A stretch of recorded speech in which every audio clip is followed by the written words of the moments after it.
Masyado na nga mahaba tong bunga ng patola ng tito ko, kaya naman kukunin niya na. Kapag dumadaan kasi kami dito tol, lalo na kapag madilim na, tumatama sa ulo namin na pagkakamalan namin nga ha, si Awasu. Patula!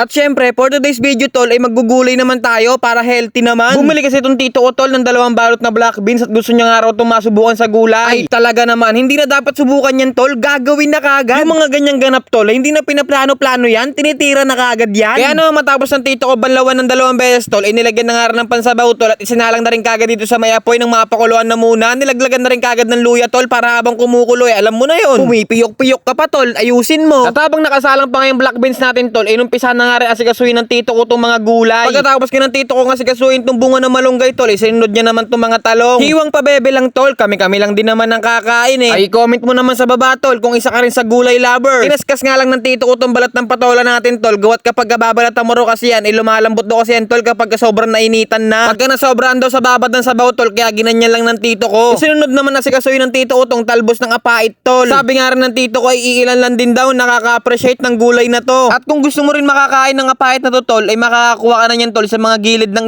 ilog. Doon mo lang daw sila matatagpuan eh. Pagkatapos nga asikasuhin ng tito ko tong mga gulay, ay nasikaso niya naman tong panggisa tol, pinagitadtad niya nga lang tong mga bawang at pinaghiwa niya nga lang tong sibuyas ng ganyan kalalaki lang. Double oy ka talaga sa tito ko dyan. Masyado na nga tayong ginabirito tol sa pagpapakulo na itong black beans. Ay grabe pala tigas na yan tol, kaya naman iaahaw na muna ng tito ko yan tol nang makapaggisa na rito. Nilapagan na nga kagad ng tito ko ng kawali tol at binuhusan na rin kagad ng mantika. Pagkainit tol ay nilapagan na rin kagad ng bawang tol at minekos-mekos na ng ganyan tol na pabebe lang. Inilaglag na nga rin yung sibuyas tol at minekos-mekos na ng paganyan tol hanggang sa matusta. Nung natusta na tol ay isinalin na nga rin kagad ng tito ko dito sa pinakuluan nating black beans. At pagkatapos ay inilagay na rin kagad sa mga apoy tol nang mailagay na rin yung mga gulay natin kanina. At habang nakasalang yan dyan tol ay inugas na nga rin ng tito ko tong talong tol tsaka yung bunga ng malunggay. Hindi na para patagalin yan tol, isinalin na rin kagad ng tito ko yan sa pinapakuluan natin. O alam mo na yan tol, pakukuluan na muna natin yan, kaya naman tatakpan muna ng tito ko. Matik muna tol, double oy ka dyan sa tito ko. Sa muling pagguloy, hawak-hawak na nga ng tito ko tong bagoong natin tol para salinan ng sabaw. Ay sa mga kababayan ko dyan na Ilocano, Panggalato, kaya alam nyo na ang purpose na to. Bagoong lang ang tanging pampalasa, talaga naman quality na. Sa idyang bagoong tol, hanggang sa matira lang yung mga isda dyan na tinik-tinik na. At dahil safe na nga tol, ipakukuloyin ulit muna natin yan ng saglit tol, kaya naman tatakpan na muna ulit ng tito ko yan. Ay matik tol, double oy ka na naman dyan, nakakadami na. Direkta hugas na nga rin ng tito ko ng patola natin tol, nang maiulog na rin dito sa may pinapakuluan natin. Kayo ba mga utol, ano bang tawag sa inyo yung ganitong luto? I-comment mo naman sa baba. Sa amin kasi tol, piseng sa Pangasinan. Pakukuloyin na muna ulit natin yan tol, ng saglit lang, kaya naman tatakpan muna ulit. Ay matik, double oy ka na naman dyan. Ay kada bukas, daman-daman mo talaga kagad yung bango. Nilagyan na nga rin ng tito ko na magic sarap tol, para wala ka nang hanap-hanapin. Masarap na talaga. Mabisa na yan tol, kaya naman inilagay na rin ng tito ko tong apait at diniinan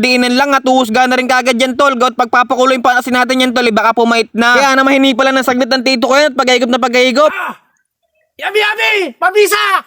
Tignan mo naman kasi yung itsura niyan tol, kung gaano kabisa yan o. Ay comment mo naman sa baba tol kung ganito ka rin magluto tol ng piseng o kaya gulay na trip mo. Ay talaga na mes, double oy ka talaga sa tito ko dyan, kaya naman iahon na ng tito ko yan tol para ilagay dito sa lamesa. At sa muling pagbukas ng tito ko tol, ay talaga naman sa mukha pa lang daman-dama mo na. Tignan mo naman kasi yung itsura niyan tol, kung gaano kabisa yan, lalo na kapag nahigop mo pa yung sabaw niyan. Ay talaga naman tuwan-tuwa talaga lola mo sa'yo niyan. Husgan ulit ng tito ko yan tol para wala kang duda, hindi pa lang ng mga dalawa tol lumamig na. Ay talaga na mes. Yummy, yummy! Pabisa! Ay talaga ka, kaya naman tol, pagluto mo na yung lola mo tsaka lolo mo dyan tol, nang matuwa naman sa'yo, hanggang dito na lang din. Paalam!